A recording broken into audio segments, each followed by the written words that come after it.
Holy Week Gala! So today mga mima, samahan nyo kaming gumala.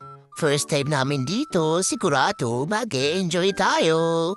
Umalis kami sa bahay maaraw. Dito parang kukunin na ng ulap. Nakita namin halos mga naka-jacket kaya naman pala. Pagbaba pa lang namin, boom! Pagi naman agad. Parang eksena sa horror movie. Kulang na lang may biglang sumigaw ng run! Tapos mga mima, ang daming aklang super luma. As in parang galing pa sa unang panahon. Yung iba halos kinakalawang na.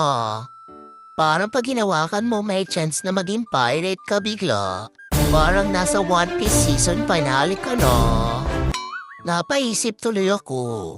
Ilang barko kaya ang nawala ng parking dito? Feeling ko may history talaga tong place. Parang bawat angklang may sariling kwento. Dito nga kami tinangay dahil sa lakas ng hangin. At may isang barko na naligaw, ginawang laruan ng anak ko. Lakad na nga tayo, pa the North Sea.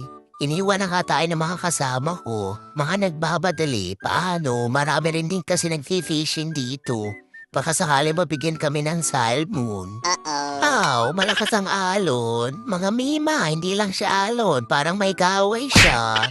Yung tipong kahit malayo ka, ramdam mo yung galing niya sa mundo.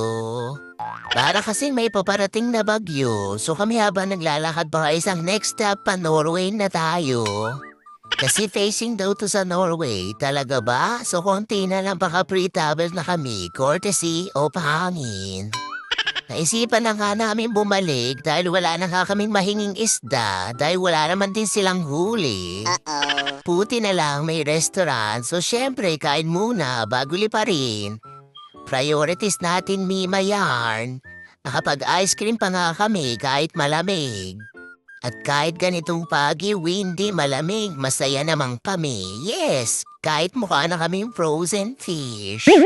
Pero promise, babalik kami dito sa summer. Yung hindi na kami lalaban sa hangin. At hindi na kami mukhang nilabhan sa dagat. Kasi feeling ko ibang level tong place na to pag maaraw. Hindi na horror movie, kundi travel vlog, aesthetic na. Next time, magdadala na kami ng makapal na jacket, sa kalambat, at maybe lupid para hindi na kami tangayin ng hangin. Yun lang naman, mga aw-aw, bye!